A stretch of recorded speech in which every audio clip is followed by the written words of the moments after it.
begynde denne festdag. Og det skal vi gøre med at synge i sangbladet, der ligger på bordet.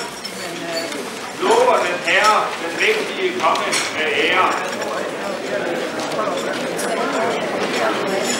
Sangbladet, der ligger på bordene, og ovenpå ligger vi rundt omkring. Jeg håber, de sidste kan finde ind og finde ovenpå, at der bliver en stol til alle.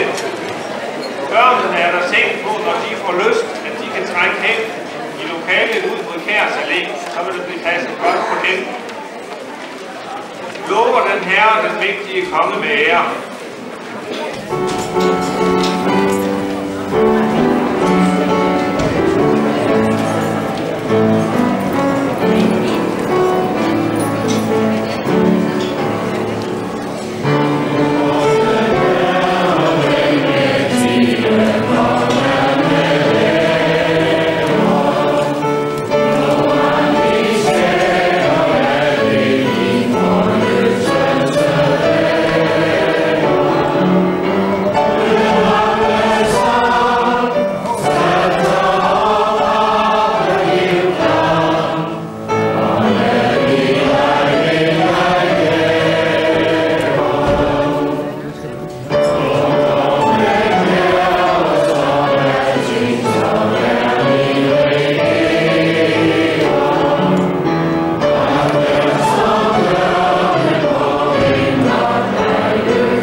Teleslyngeanlægget er i orden, så det også er på plads, at alle er med.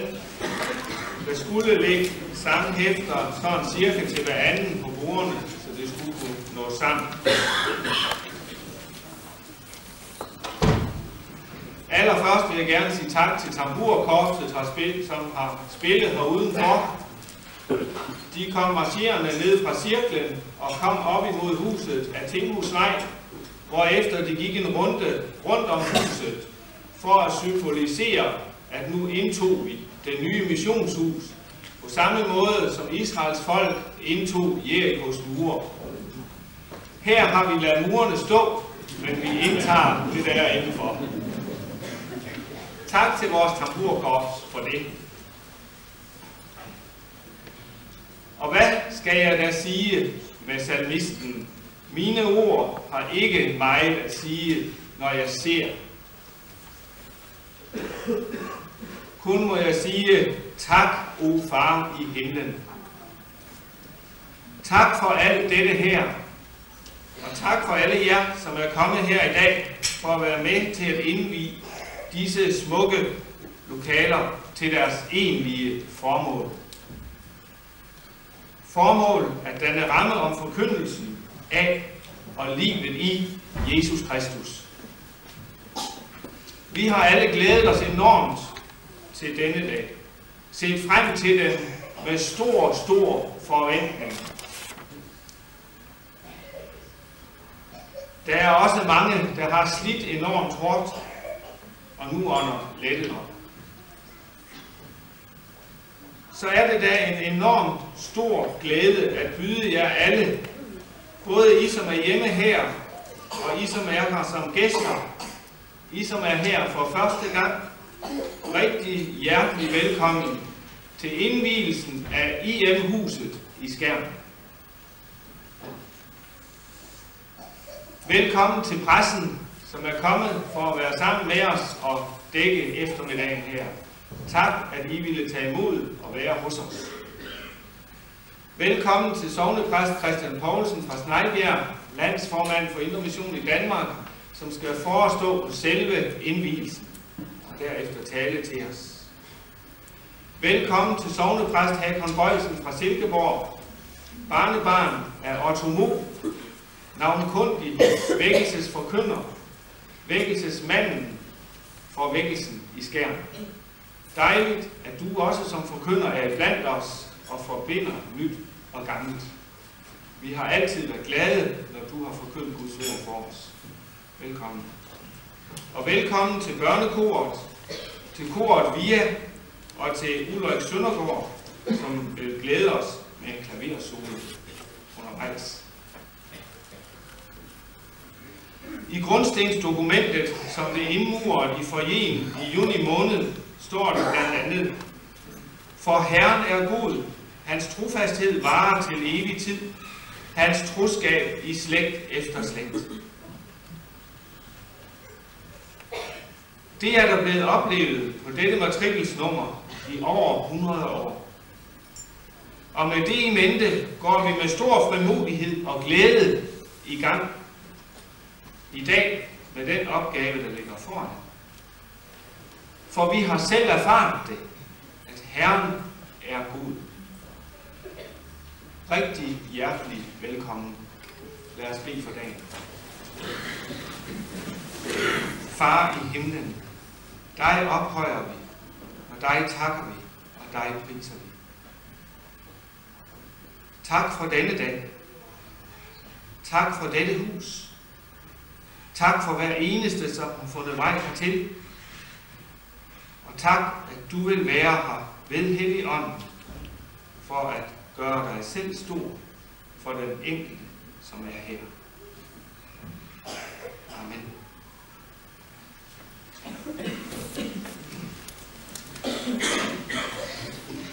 Blomsterdekorationerne, der står på bordene, er sat på nogle mursten. Det er mursten fra det gamle missionshus. Og foran jer ligger der også på bordene en sang, der er skrevet til dagens anledning, og der ligger et programblad, sådan at I ligesom kan roligt sidde og følge med i, hvad er det nu, der skal foregå her i eftermiddag. Der er igen så nogenlunde til hver anden, så alle skulle kunne være med i det foregår.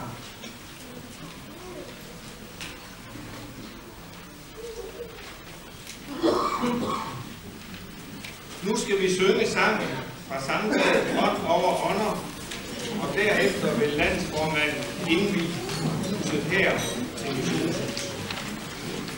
Oh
Og lad os rejse os og bekende vores kristne tro.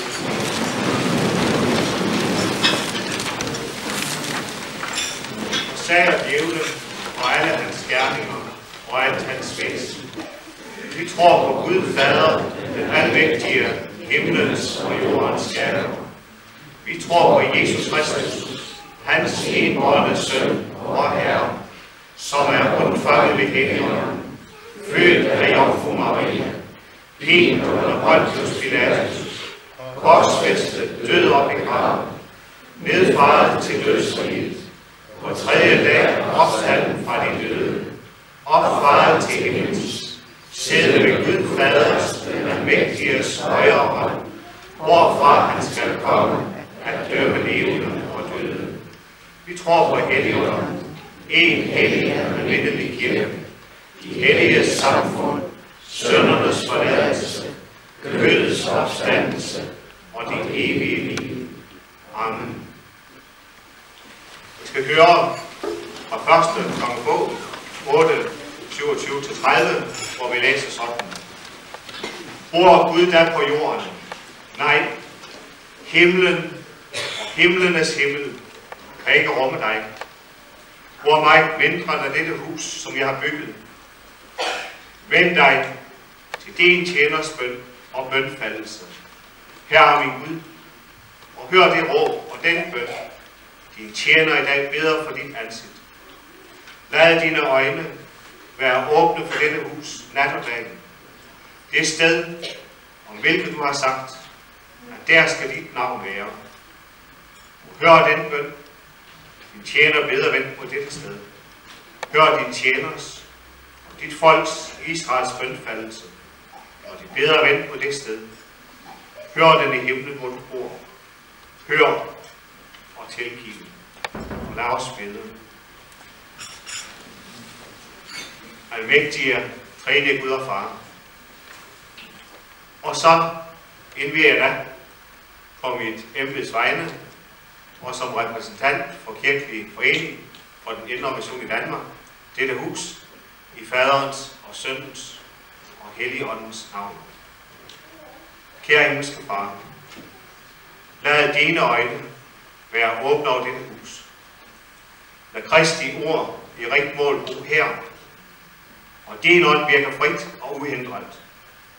Så bøn og lovsang må løfte sjæl og sind til dig og dit riges fred. Velsign denne talestol, at når Guds ord skal forkyndes, så evangeliet om Jesus Kristus altid må høres rent og ret, til at bøjle vores sind og til at trøste det sønderknuste hjerte. Velsign mennesker, som herfra skal forkynde frelserens ord. Velsign enhver, der skal lytte, at hjertene må åbnes til modtagelse af dit ord i en sand og levende tro. At din velsignelse være over alle, som i dette hus skal færdes ud og ind. At dit sind altid må råde, og din gerning må ske, og ordets og sakramenternes grund, mennesker til frelse i liv og død, og til dit riges fremme i blandt os. Og lad os sammen bede. Du, vor Far, som er i himlen, helliget blive dit navn, komme dit rige. Ske din vilje, som i himlen, således også på jorden. Giv os i dag vores daglige brød, og forlad os vores skyld, som også vi forlader vores skyldnere. Og led os ikke i fristelse, men fri os fra det onde. For dit er riget, magten og æren i evighed. Amen. Og modtag Herrens velsignelse. Herren velsigne dig og bevare dig. Herren lade sit ansigt lyse over dig og være dig nådig. Herren løfte sit åsyn på dig og give dig fred. Amen.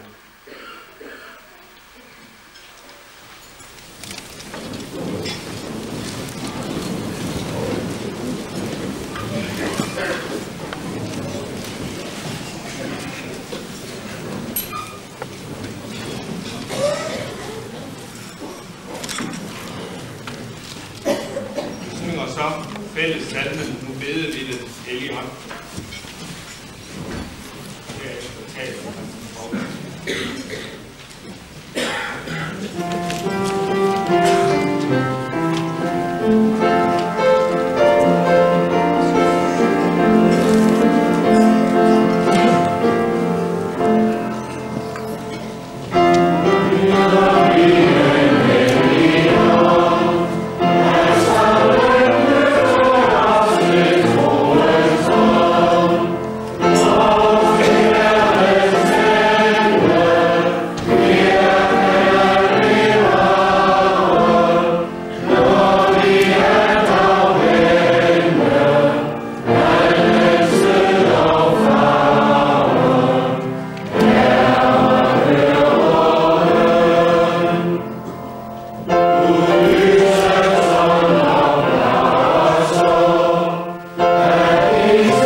Himmelske Far, giv os lov til, i vores tak og vores glæde, at høre dit hellige ord, så det viser os vej og binder os fast til dig.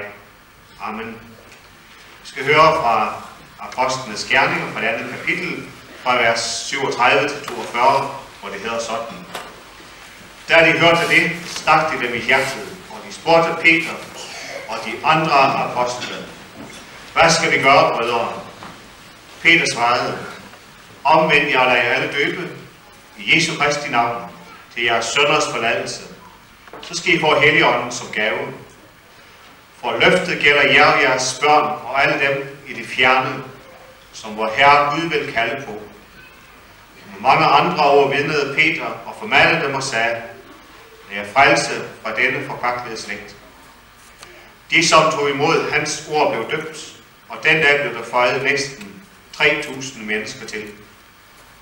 De holdt fast ved apostlenes lære og fællesskabet, ved brødets brydelser og ved bønnen. Amen.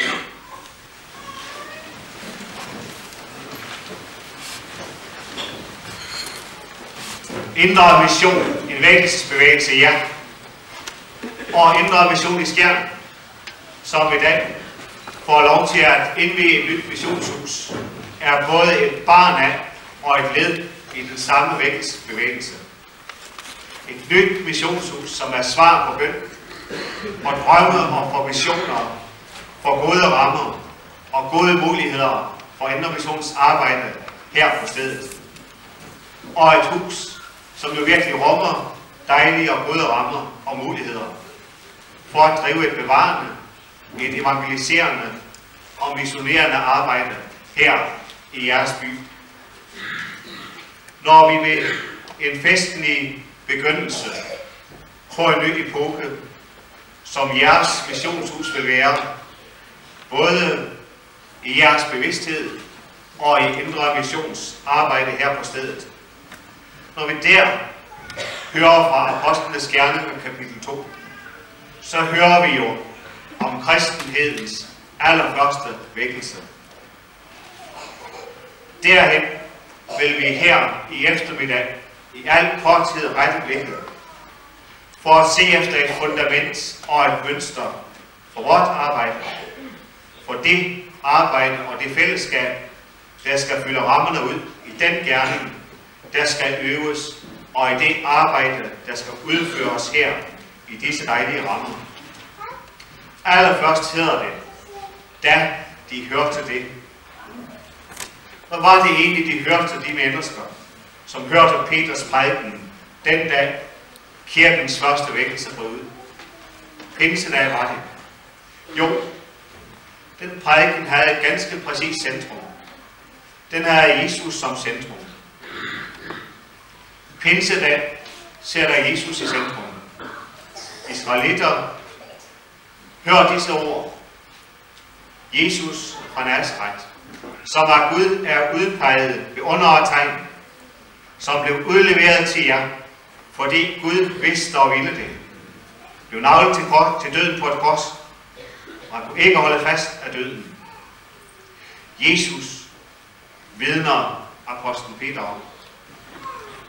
Så skal I vide det for vist, at han, som jeg har korsfæstet, ham har Gud gjort både til Herre og Kristus. Hvorfor er Jesus, hans død og hans opstandelse, i den grad centrum selv indtil dag?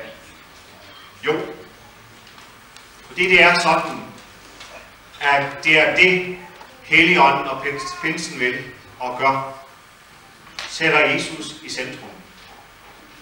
Fordi der aldrig er noget andet navn end det navn, der er frelse i. Om ham, der bærer navnet Jesus, siger den samme apostel det selv sådan. Og der er ikke frelse i noget andet. Ja, der er ikke givet mennesker noget andet navn under himlen, som vi kan blive frelst ved. Apostlenes Gerninger 4:12. Så har det også givet os et ganske klart centrum i vort arbejde. Så har det sagt til jer her i Skjern, hvad det er, og hvad der skal være centrum i alle virke herudefra. Jesus fra Nazaret, den korsfæstede og opstandne, i hvis navn, der alene er frelse. Og i samme grad det står til trone og beholder sandheden, at der ikke er frelse i nogen anden. I samme grad svigter vi også vort kald, os selv og de mennesker, vi er sat iblandt, der, hvor vi lader ham fortrænge som centrum for vort arbejde. Israelitter hørte disse ord, og ordene, de hørte, var et ord om Jesus. Og da de hørte det, stak det dem i hjertet, så der i al nød afdækkes én nød. En personlig og pågående nød. Hvad skal jeg gøre? Hvad skal jeg gøre for at blive frelst? Og Peter havde blot forkyndt evangeliet om Jesus fra Nazaret. De ord, som er så lidt, at vi indimellem spørger os selv, om de virkelig ikke snart har overleveret sig selv. At bygge et stort nyt missionshus, og midt i salen en talerstol. At forkynde et ord om Jesus. Og vi vil ikke nøjes med det ord. Jamen når det nu skete den dag, i kirkens første vækkelse, at der røres ved menneskehjertet, det stak dem i hjertet, når nu det ord forkyndes, når det ords forkyndelse rejser det mest afgørende spørgsmål af alle spørgsmål, hvad skal jeg gøre? Så er det jo, fordi Helligånden sætter Jesus i centrum på så afgørende vis, at Jesus selv er det ord, der lyder om ham. En så nøje sammenhæng er der imellem Jesus og det ord, der lyder om Jesus. Lige så tæt er Jesus selv forbundet med sit ord i dag og fremover. Se ind i dit hjerte, hvem vil stige op til himlen, nemlig for at hente Kristus ned. Eller hvem vil stige ned i afgrunden, nemlig for at hente Kristus op fra de døde. Så spørger apostlen Paulus. Hvem vil det? I hvert fald er det et forsøg og en anstrengelse, vi kan spare os. Han er ikke i himlen langt fra os, så du aldrig kan nå ham. Han er ikke i afgrunden, i døden, så det en gang for alle er sat punktum, og Jesus blot hører fortid og historien til. Så måtte du for alvor være misundelig på dem, der først gik sammen med Jesus, eller de, der allerførst fik lov at lytte til Peters pinseprædiken om Jesus. Heldigvis hører ikke en sådan misundelse. Hør, hvad det videre hedder hos apostlen. Ordet er der nær. Troens ord, som vi prædiker. Og Jesus er der, hvor troens ord er. Det vil sige, du skal ikke leve dig tilbage i fortiden, og almagt forsøge at forestille dig, hvordan det har været, der hvor Jesus kom, for at komme Jesus så nær som muligt. Nej, der er tale om noget meget bedre. Du må høre hans ord, og vide, der er du sammen med ham. Du må gå til hans ord, og vide, at det er Jesus selv, du går til. Derfor er det også sådan, at den, der er hans ord i hjertet, har Jesus selv i hjertet. Derfor er din længsel efter det ord, længsel efter Jesus. Kærlighed til det ord, kærlighed til Jesus. Lydighed mod hans ord, lydighed mod Jesus. Og det er sandelig bud til os, også ved indledelse af et missionshus. For når det er sådan, at Jesus selv har forbundet sig med sit ord, så vi ved, at det er ham selv, vi møder det ord, så er det ene altså nødvendigt. Det er det ene. Men alt det, der ellers er nødvendigt. At sætte ordet om Jesus i centrum. Også sådan, vi selv må være der, hvor han er, og hans ord er. Og så er det også sådan, at kan du være for uden hans ord, så er det også Jesus, du kan være for uden. Kan vi drive indre missionsarbejde uden det ord, så er det også at forsøge at drive det uden Jesus. Fragt for hans ord er fragt for Jesus selv. Jesus selv hører sammen med sit ord, og er, hvor det ord lyder til os. Derfor, du er, hvor det ord er. Derfor skal det ord også være centrum i Indre Missions arbejde. Derfor skal det være centrum her. Derfor sættes den Jesus, der tog pladsen i Peters pinseprædiken, i centrum, ved at sætte ordet om Jesus i centrum. For Jesus er selv i evangeliets ord. Fordi Jesus selv er i sit ord, er der virkelig perspektiv ved at holde fast, ved at forkynde, ved at ville nøjes med det ord. Der er frelse i det ord, fordi Jesus er der. Det er jo derfor, det gik sådan på kirkens første store vækkelsesdag, at 3.000 blev føjet til. Det er jo derfor, der er bundet løfte om frelse til det ord også. Hør, hvad det hedder. For hvis du med din mund bekender, at Jesus er Herre, og at dit hjerte tror, at Gud har oprejst ham fra de døde, så skal du frelses. Og det kan godt være, at det forekommer os hver især, at der er snesevis af problemer, der brænder på, før det problem. Spørgsmålet om frelse. Hvad skal vi gøre, brødre, og spurgte det pinseland? Det kan godt være, at vi helst hele tiden vil give svar på alle mulige spørgsmål, før der svares på det spørgsmålet om frelse. Det kan godt være, at det hele tiden vil gå sådan i et missionshus, at der er så meget, der skal på programmet, før det kommer på programmet. Spørgsmålet om frelse. Jo, så har vi jo godt en eller anden fornemmelse af, at det alligevel er sådan, at det en dag skal forekomme os at være livets og dødens allermest afgørende spørgsmål. Og hele tiden er det sådan, at vi holdes fast på det spørgsmåls tyngde, med en tyngde og en kraft, som vi ikke kan ryste af os. For du ved, at Gud selv blev menneske for vor frelses skyld. Du ved, han gik til Golgata for frelsens skyld. Din frelses, din næstes frelse. Forbandet og forladt, og under menneskers og Guds dom for din frelses skyld. Opstået for din frelses skyld. Sådan har Gud selv prioriteret det spørgsmål. Sådan ligger spørgsmålet om frelse Gud på sinde, at han gav sin søn. Fordi Jesus og troens ord hører sammen, er det altså også sådan, at det ord om Jesus må forkyndes. Kender du det? At al verdens nød går dig til marv og ben. Så næsten sætter dig i en håbløshed og en afmagt, som råber til himlen.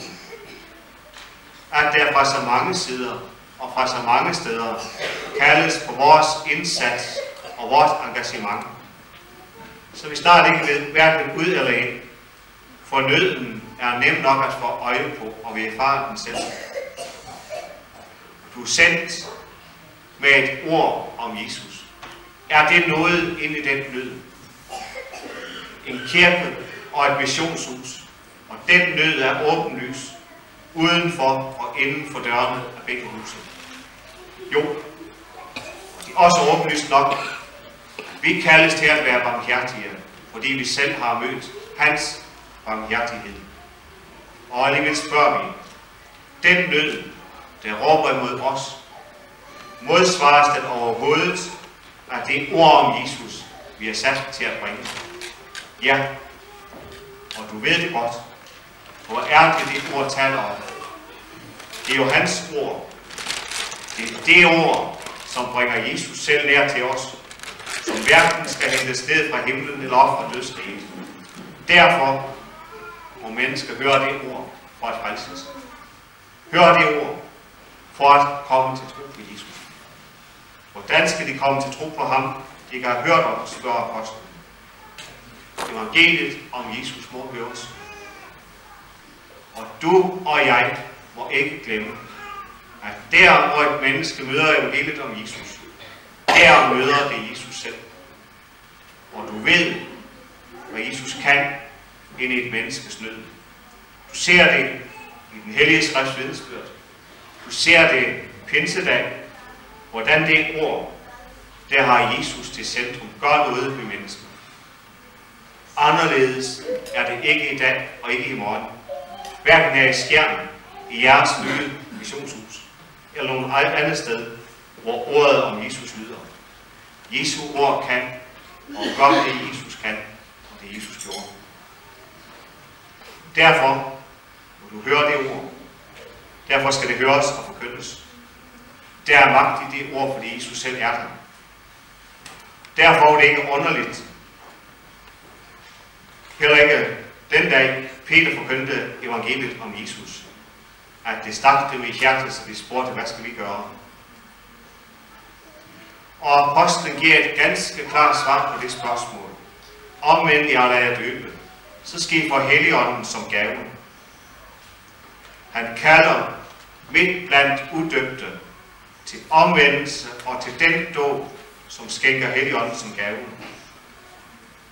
På præcis samme måde, som vi blandt døbte må kalde til omvendelse og tro, og pege på den samme dåb, som har skænket den samme ånd, eller sagt på anden vis, på dåbens grund kalde til omvendelse og til tro. Den grund er umistelig. Lige så umistelig for os som vækkelsesbevægelse i dag, som den var for kristenhedens første vækkelse. Og så blot til allersidst. I det mønster, vi ser fra den første pinsedag, er der også noget, der handler om at stå på denne grund, vist vej for os.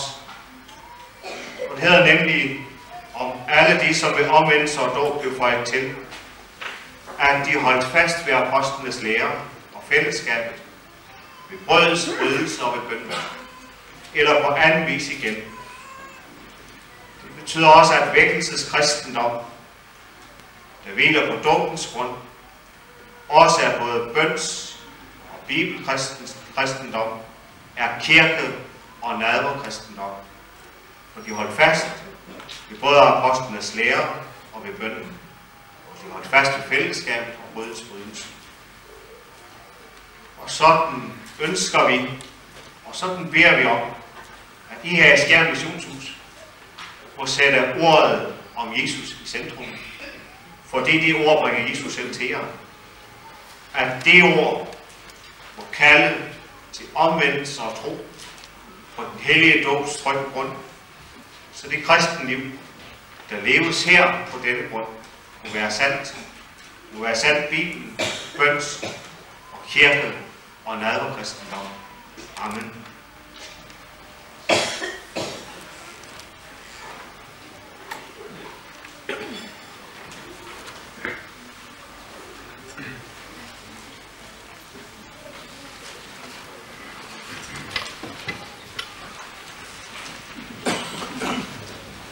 Tak for det, Christian Poulsen. Vi har mange dejlige børn her i huset i dag. Nogle af dem har dannet et lille børnekor, Solstrålerne, og de er virkelig nogle solstråler. Dem skal vi få lov at lytte til nu. Værsgo.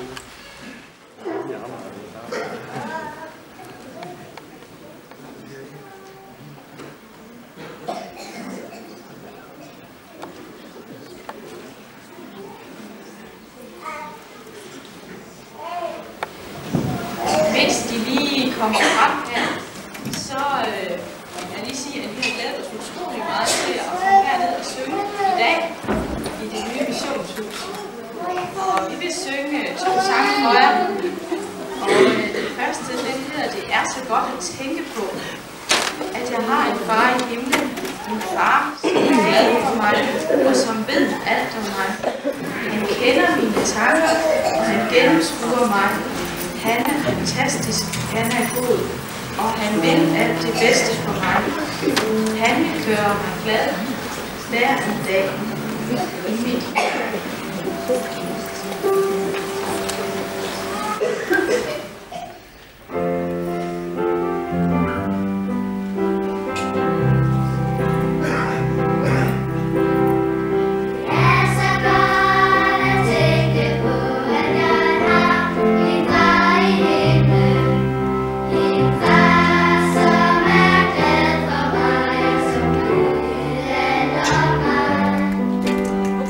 Yeah.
Tak skal I have, kære unge mennesker. I er bare dejlige. Tak for det. Så skal vi alle synge igen. Og vi skal synge nu salmen "Stiftet Guds søn har på jorden et åndeligt rige". Derefter giver vi ordet til Hakon Frøjsen fra Silkeborg. Og når Hakon Frøjsen har talt, skal vi lytte til via koret via. Nu er jeg ikke på heroppe i den.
Det er sådan lidt mærkeligt for mig at stå her i dag.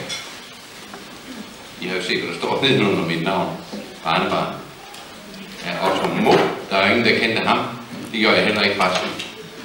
Han døde samme år, som jeg blev født. Og hans navnkundige ældre bror, Karl Mo, han døde 3 år før. Så det er lang tid siden, at de to levede. Men det I ser her, eller det vi ser her i dag, det er jo en frugt af hans indsats, den første nævnte, Otto Mo. Og det er altså egenskab af det, at jeg får lov til at tale her i dag. Jeg vil godt tage mit udgangspunkt i en tekst, som efterhånden meget hurtigt i øvrigt vil komme ind på noget af det, som vi indledningsvis har hørt, nemlig af Christian Poulsen. Og det er den tekst, der handler om Stefanus. I kender den alle sammen. I kender ham alle sammen fra jeres bibel. Og han holdt jo engang en gribende forsvarstale.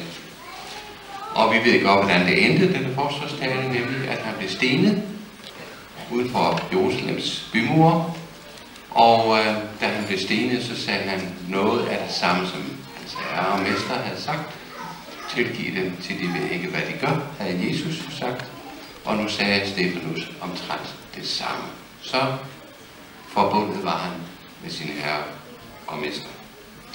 Før denne tekst, før denne afslutning, og det kender I muligvis, så vil I høre, eller kunne læse, det er næsten et kapitel, det drejer sig om, Stefanus' tale til farisæerne og de lovkyndige, og der siger han blandt andet noget utroligt vigtigt, som I muligvis aldrig har tænkt. Den højeste bor ikke i huse gjorte med hænder. Som profeten siger, himlen er min trone, jorden mine fødders gamle. Hvad for et hus vil I bygge mig, siger Herren?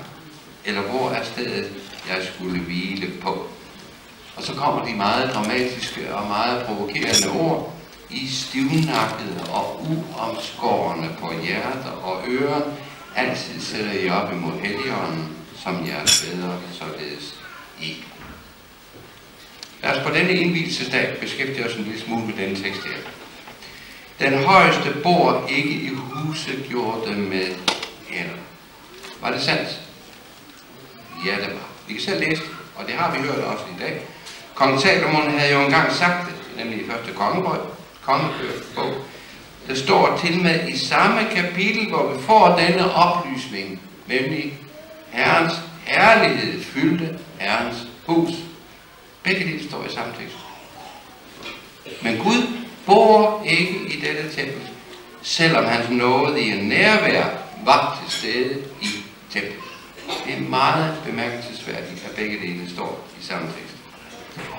Vi ved godt, hvordan det gik sidenhen med templet. Det blev ødelagt i 586 før Kristi fødsel under kongen Nebukadnesar, som en straffedom over et genstridigt folk, som hævdede, at bare man havde templet, så var der ikke noget, der kunne skade det udvalgte folk. Her er Herrens tempel, Herrens tempel, Herrens tempel, sagde man til bevidstløshed.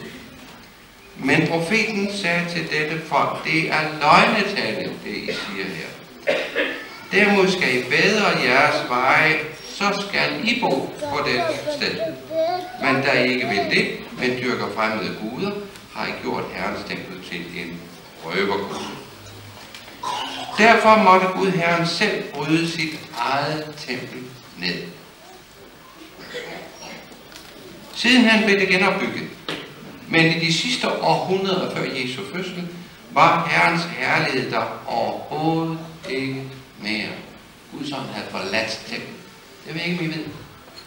Det er en meget vigtig kendsgerning. De sidste par århundreder før Kristi fødsel var Guds ånd der ikke længere i dette tempel. Templet var atter blevet en røverkonge. Vi ved det fra Nye Testamentet. Jesus havde sagt det. Templet var ganske vist faderens hus, eller Guds hus, sådan havde Jesus ville det. Men misbruget afstedkom hans magtfulde profetiske udsagn. Brød det alt sammen ned. Og jeg vil genrejse det på den tredje dag. For snart vil den tid komme, hvor faderen skal tilbedes i ånd og sandhed. Og tiden kom. Det blev langfredag. Jesus døde på Golgatas kors, og hvad skete der? Forhænget i templet flængedes i 2 stykker fra øverst til nederst. Og nu var der banet en vej til Gud for alle mennesker. Den gamle tempeltjeneste var forbi. Fra nu af var det hverken i Jerusalem eller på Gerizim. Mennesker skulle tilbede Gud, men hvor de samledes i Jesu navn. Hvor skete det? Det giver Nye Testamentet svar på. Fra med pinsedagen hører vi det om. For nu er menigheden kommet til verden. Endnu kommer den dagligt i helligdommen, denne menighed. Men den samles også ude i hjemmet. Og deres forkyndelse er det helt nye, nemlig evangelium om den korsfæstede og opstandne Herre Jesus Kristus. Og fra nu af lyder det der, når jeg frelst fra den vandrette slægt, omvend jer og tro på evangeliet. Og mennesker flokker som budskab. Og mange går ind i Guds frihed. Ikke alle, bestemt ikke. Vi hørte det før. Mange ville hverken høre om dom eller noget. Den mand Stefanus taler både mod Guds tempel og Guds lov, siger de. Men det gjorde Jesus, det gjorde Stefanus ikke. Han talte ikke imod noget. Men han Han sagde, at tempel og lov ikke kan frelse noget menneske. Templet skal gå til grunde. Det skete nu i år 70. Og mennesker skal frelses af noget. Og de bliver det gennem den opstandende Jesus, som Stefanus ser ved faderens højre hånd. Han ser et syn. Og så bliver folket rasende med de religiøse ledere, og dødsdommen bliver eksekveret, og Stefanus bliver henrettet. Men den kristne menighed er nu født. Den er det, med grækerne kalder, eller vi kalder det på græsk, ekklesia. Den er kaldet ud af verden. Den bor i Jerusalem, snart efter i Antiochia, på Cypern, i Lille Asien, Grækenland, Rom, og sidenhen i hele verden, også i Danmark. Det var 1000 år. Hvad er så en menighed? Det er de kristustroende. Det er den, der har ladet sig frelse fra den vandartede slægt, for at tale med apostlen Peter på pinsedagen. Det er Kristi legeme, for at tale med Paulus. Altså en organisme, mere end en organisation. En organisation, en struktur, det er noget ydre. En organisme, det er noget indre, noget med mennesker, der er forbundet med Kristus, fordi han bor ved troen i alles hjerte. De er lemmerne på den måde på Kristi legeme. Kristus selv er hovedet. Kristus er ikke blot midt i blandt dem, han er med dem alle dage, i sit ord og ved sin hånd. Og det sidste, det er nok vigtigt at erfare. Fordi det skaber vækkelse, når erfaringen er med i billedet. En menighed kan godt høre ordet igen og igen, men det opfattes kun som noget dødt. Det skaber ikke rigtigt, hvad det nævner. Sådan er forholdene i masser af kirker, også her til lands. Og i øvrigt også i missionshuset her til lands, i mange missionshus. Sådan var det også i Tyskland i 50'erne, det vil sige i dette århundrede. Og det er beskrevet i en bog, jeg holder den her, den er udgivet på Loses forlag. Hvis I har læst den, så er det godt. Læs den en gang til. Hvis I ikke har læst den, så lån den, eller køb den, eller hvad jeg nu ved. Det er en fremragende bog om en vækkelse i Tyskland. Den har et forord af Christian Bartholdi. Christian Bartholdi har selv oversat bogen i øret, og så kommer han med nogle profetiske ord. Hvad vil der ske, når sådan en vækkelse kommer ind i indre mission? Hvordan vil den blive modtaget? Skriver han her i forord. Det er de profetiske udsagn. Den er virkelig værd at læse. For hvad skete der i den menighed dernede i Tyskland? Nogle af denne kirkes unge havde været til et møde i en anden kirke. Og der havde de modtaget Helligånden. Og bragt det liv, som Guds ånd havde bidragt dem hjem til deres egen menighed. Og det medførte armer og båd. Og nyt liv kom også med. Og der kom brydninger mellem gammelt og nyt. Og der kom mange beskyldninger mod det, nogle kaldte for sværmeri. Men præsten i sognet stod bag og ledte alt ind i sunde baner, og det blev til stor velsignelse for hele sognet. Hvad der derefter skete, det kan I selv læse. Det er en yderst spændende bog. Noget af det samme skete her i Skjern for godt 100 år siden i Indre Mission. Det begyndte alt sammen med nogle ganske få, 7 mennesker, så vidt jeg husker. Men i løbet af ganske få år var der vokset et samfund op, bestående af flere hundrede mennesker. Hvad var hemmeligheden? Det var Guds ånd. Den ånd skabte vækkelse. Den skabte liv, fællesskab, lovsang, mission og meget andet godt. Man kunne så at sige ikke lade være med at tale om det, som man havde set og hørt. Nu citerer jeg Nye Testamentet. Så var det i apostlenes dage. Og som et resultat af vækkelsen byggede man missionshus. Det første missionshus, det stod før det nybyggede her. Min morfar Otto Mo var kirkens præst og tog aktiv del i det alt sammen. Både i kirken med hans myndige prædiken, som nogle forarvede så, men de kunne alligevel ikke lade være med at lytte til ham, så de kom igen og igen. Det er mærkeligt, ikke? Man skulle tro, de var skræmt på vid og sans, men de kom sandelig igen og igen for at høre. De vidste, at det var sandheds ord. Og så forkyndte han også i missionshuset, hvor de nyomvendte samledes i ugens løb. Jo, der var virkelig besøgelsestid.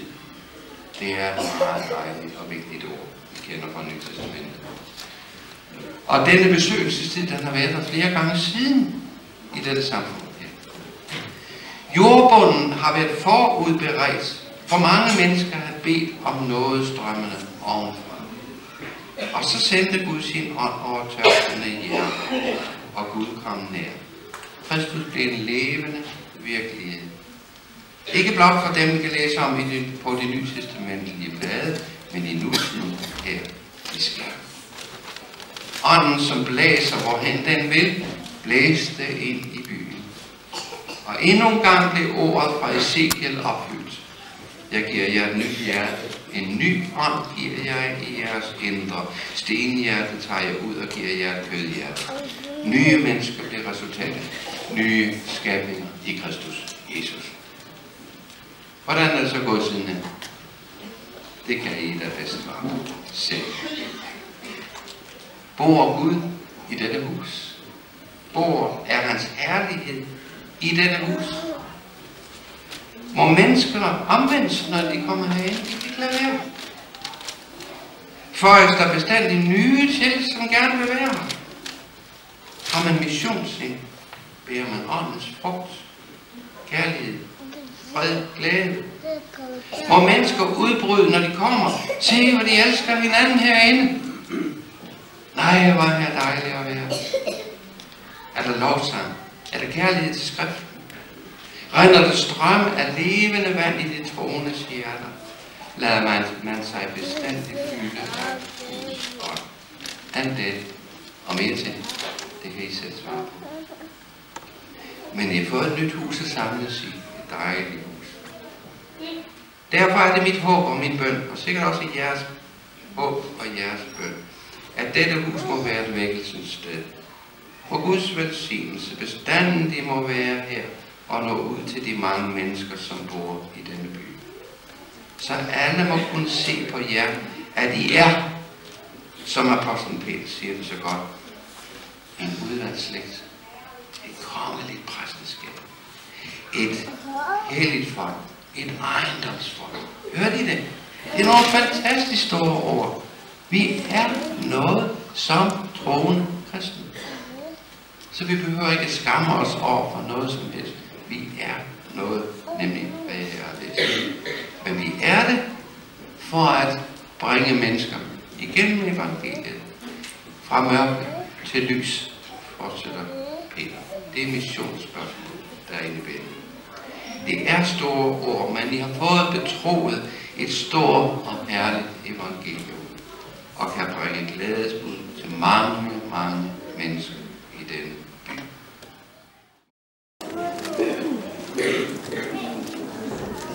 Ude er godt, men hjemme bedst. Så tror jeg, at vi er mange, der som har tænkt og sagt her i sidste tid. Og vi er glade for at være tilbage igen. Vi glæder os til at skrive her i disse dejlige lys og i mødekommende lokaler. For selvom det er et nyt hus, så føler vi, at det er vores tilholdssted, det er vores hjem. Det ligger på det samme sted, og det er grundlagt på den gamle grund. Lad det være vores bøn, at grundvolden Jesus Kristus, vor hovedhjørnesten, må være fundamentet for alle de møder og aktiviteter, som der skal foregå i og her ud for huset. I os selv magter vi ingenting, men lad vi Gud selv virke i os og igennem os, der vil hans vilje ske. Vi vil synge 2 sange. Den første hedder, der er et håb og min værdi.